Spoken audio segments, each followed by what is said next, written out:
Revolutionary Suicide by Huey P Newton. Part 1.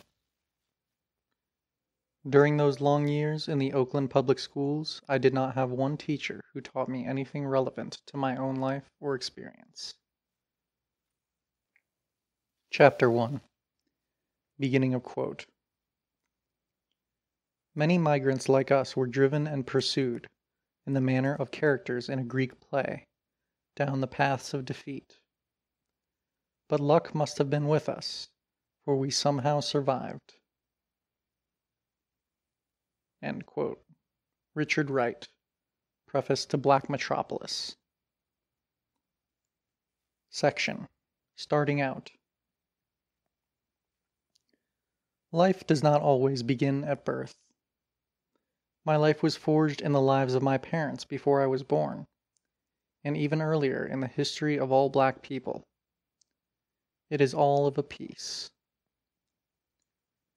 I have little knowledge of my grandparents or those who went before. Racism destroyed my family history. My father's father was a white rapist. Both my parents were born in the Deep South, my father in Alabama, my mother in Louisiana.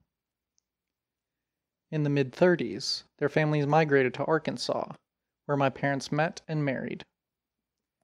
They were very young, in their mid-teens. Some said too young to marry. But my father, Walter Newton, is a very good talker. And when he decided he wanted Armelia Johnson for his bride, she found him hard to resist. He was always known to be charming. Even today, I love to see his eyes light up with that special glow when he gets ready to work his magic. They were married in Parkdale, Arkansas, and lived there for 7 years before moving to Louisiana to take advantage of better employment prospects. My father was not typical of Southern black men in the 30s and 40s. Because of his strong belief in the family, my mother never worked at an outside job, despite 7 children and considerable economic hardship. Walter Newton is rightly proud of his role as the family protector. To this day, my mother has never left her home to earn money.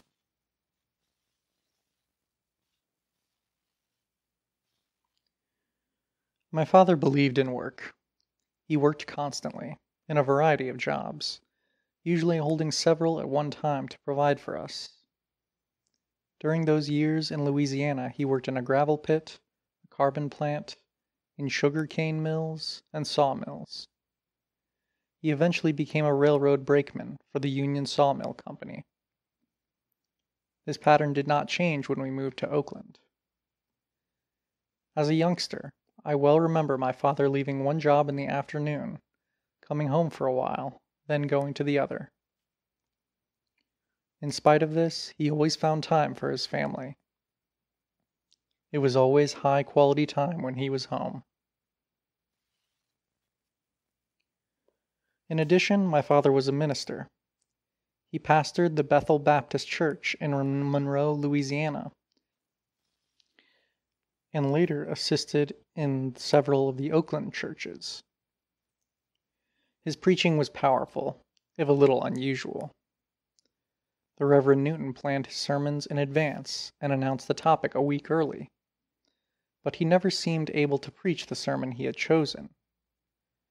Eventually, he adopted the practice of stepping right into the pulpit and letting the Spirit move him to deliver whatever message was appropriate. As a child, I swelled up proud to see him up there leading church services, moving the congregation with his messages. All of us shared the dignity and respect he commanded. Walter Newton is not a particularly tall man, but when he stepped into that pulpit, he was the biggest man in the world to me. My mother likes to say that she married young and finished growing up with her children, and this is true. Only 17 years separate her from Lee Edward, the oldest child in the family. When my older brothers and sisters were growing up in Louisiana, Mother was one of their best playmates. She played ball, jack-rocks, and hide-and-go-seek. Sometimes my father joined in, rolling tires and shooting marbles and keeping the rules straight. This sense of family fun and participation has helped to keep us close. My parents are more than the word usually implies. They are also our friends and companions. My mother's sense of humor affected all of us. It was pervasive, an attitude toward life that led us to insight, affection, humor, and understanding with each other. She helped us to see the light side in even the most difficult situations. This lightness and balance have carried me through some difficult days. Often, when others expect to find me depressed by difficult circumstances, and especially by the extreme condition of prison, they see that I look at things in another way. Not that I am happy with the suffering. I simply refuse to be defeated by it.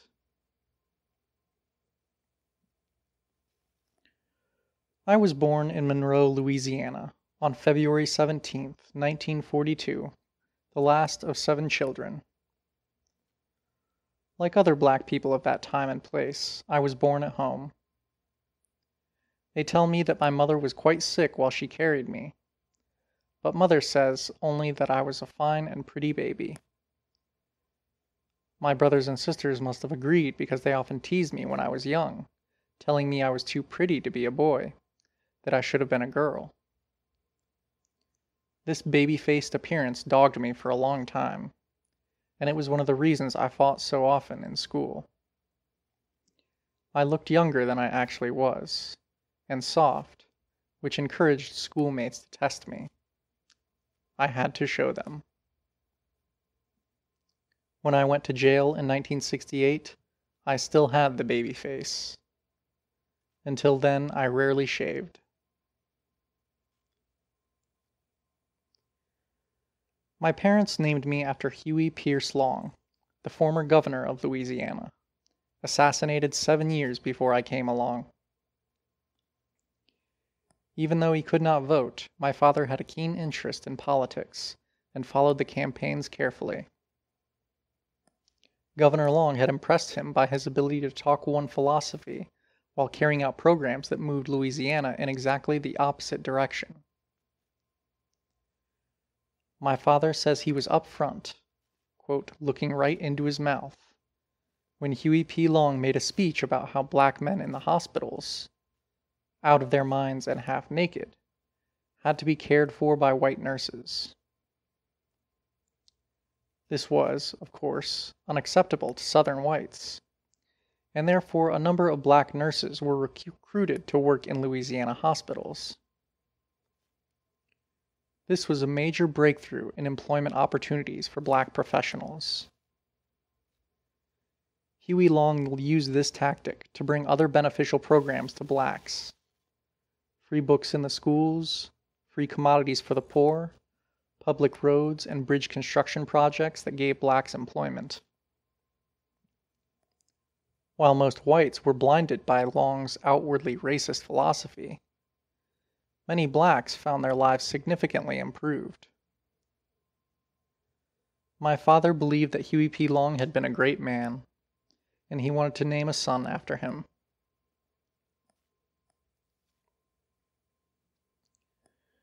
In our family, there was a tradition that each older child had particular responsibility for a younger one, looking after him at play, feeding him, taking him to school. This was called giving the newborn to an older brother or sister. The older child had the privilege of first taking the new baby outdoors. I was given to my brother, Walter Jr. A few days after I was born, he took me outside, hauled me up onto the back of a horse, and circled the house while the rest of the family followed. This ritual is undoubtedly a surviving Africanism from the old matriarchal communal tradition.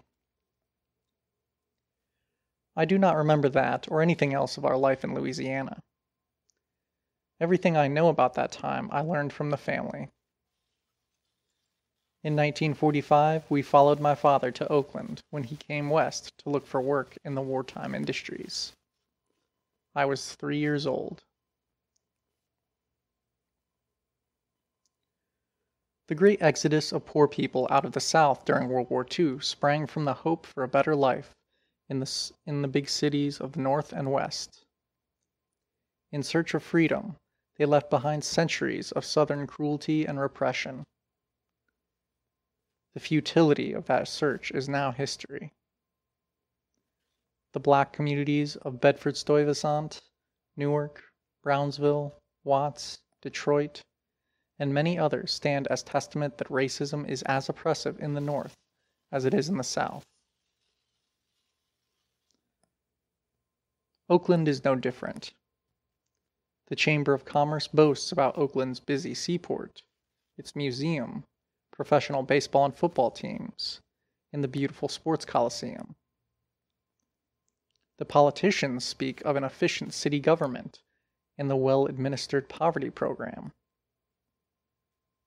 The poor know better, and they will tell you a different story.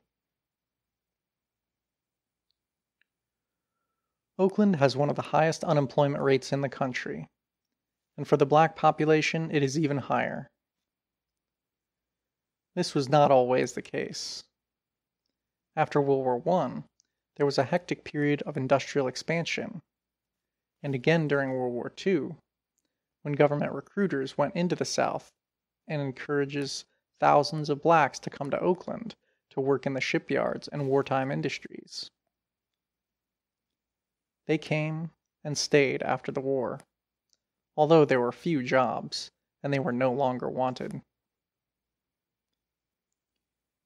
Because of the lack of employment opportunities in Oakland today, the number of families on welfare is the second highest in California, even though the city is the fifth largest in the state. The police department has a long history of brutality and hatred of blacks. 25 years ago, official crime became so bad that the California state legislature investigated the Oakland force and found corruption so pervasive that the police chief was forced to resign, and one policeman was tried and sentenced to jail. The Oakland system has not changed since then. Police brutality continues, and corruption persists. Not everyone in Oakland will admit this, particularly the power structure and the privileged white middle class, but then none of them actually lives in Oakland.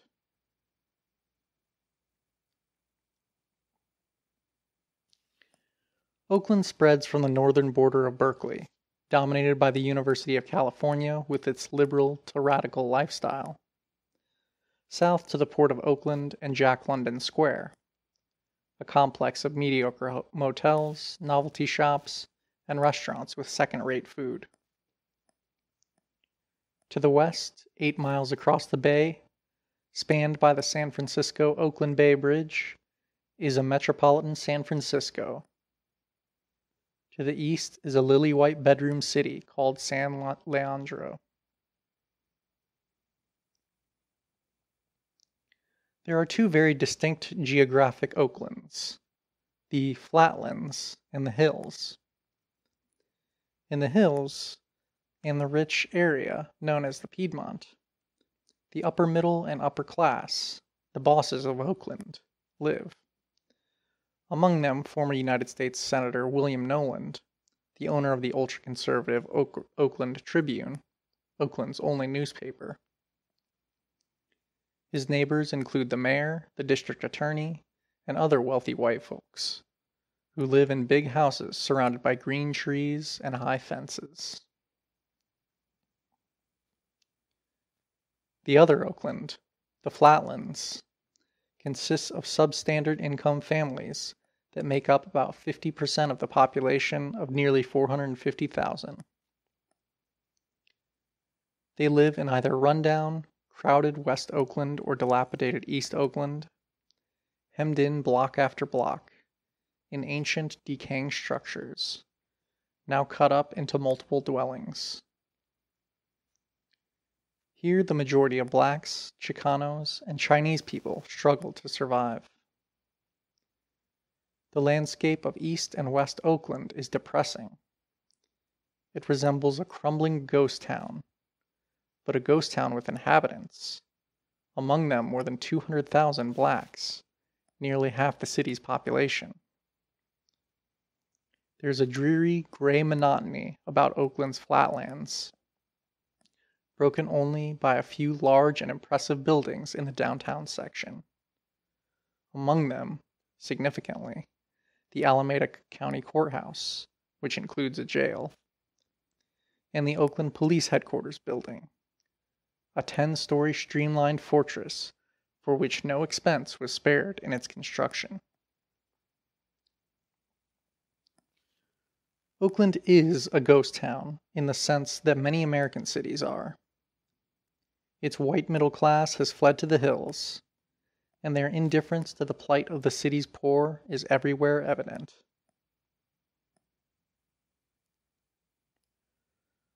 Like countless other black families in the 40s and 50s, we fell victim to this indifference and corruption when we moved to Oakland.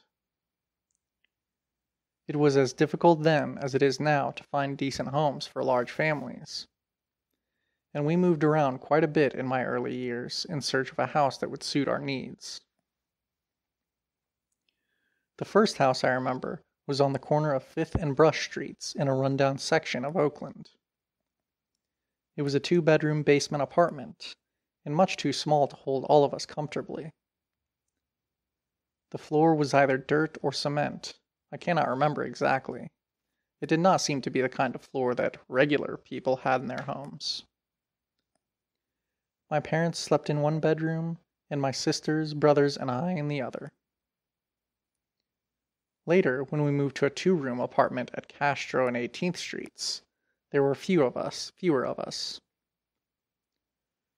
Myrtle and Leola had married, and Walter had been drafted into the army. On Castro Street, I slept in the kitchen. That memory returns often. Whenever I think of people crowded into a small living space, I always see a child sleeping in the kitchen and feeling upset about it. Everybody knows that the kitchen is not supposed to be a bedroom. That is all we had, however. I still burn with the sense of unfairness I felt every night as I crawled into the cot near the icebox.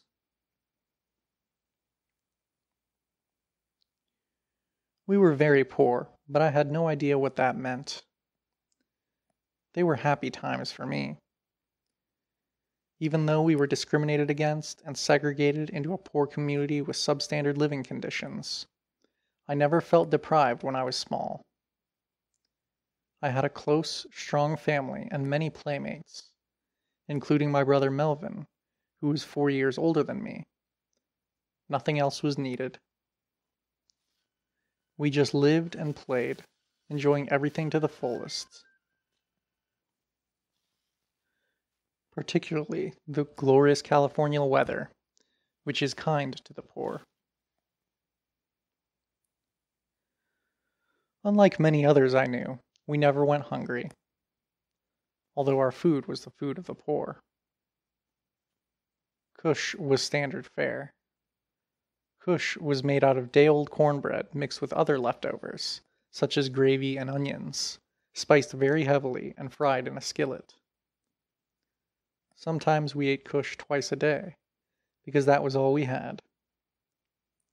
It was one of my favorite dishes, and I looked forward to it. Now I see that kush was not very nutritious, and it was downright bad for you if you ate it often. It is just bread, cornbread. Life grew even sweeter when I was big enough, 6 or 7 years old, to play outdoors with Melvin. Our games were filled with the joy and exuberance of innocent children, but even they reflected our economic circumstances. We rarely had store-bought toys. We improvised with the materials at hand. Rats were close at hand, and we hated rats because they infested our homes. One had almost bitten off my nephew's toe. Partly because of the hate and partly for the game of it, we caught rats and put them in a large can and poured coal oil into the can, and then lighted it.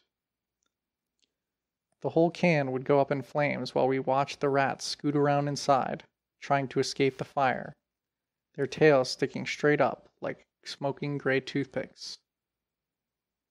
Usually they died from the smoke before the flames consumed them.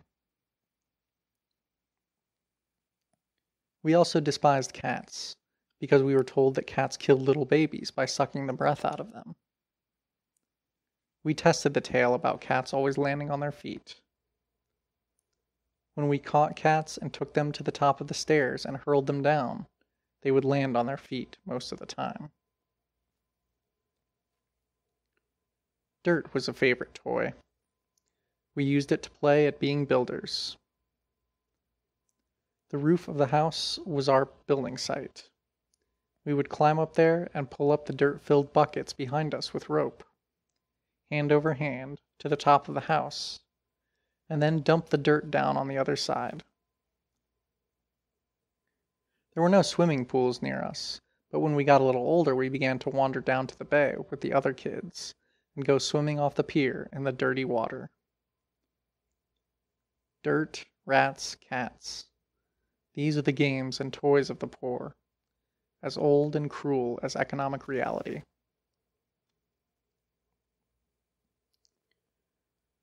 My parents insisted that we learn to get along with each other. When there was a dispute, my father never took sides. He was always an impartial judge, listening to both parties and getting to the bottom of things before making a decision. He was a fair and careful judge about all disputes. And later, when we had trouble in school, my father went every time to the teacher or the principal to learn what had happened. When we were right, he stood up for us, but he never tolerated wrongdoing.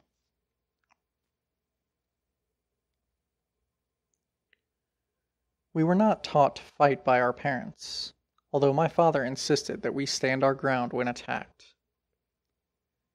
He told us never to start a fight, but once in it, to stand fast until the end. This was how we grew up, in a close family with a proud, strong, protective father and a loving, joyful mother. No wonder we came to feel that all our needs, from religion to friendship to entertainment, were met within the family circle. There was no felt need for outside friends. We were such good friends with each other. Footnote. Even today, my entire family lives in the San Francisco Bay Area, close to our parents. Any disagreements among us are still taken to our parents for arbitration. When one member of the family entertains, most of the guests are other family members. Outsiders are rarely included in such gatherings. End of footnote.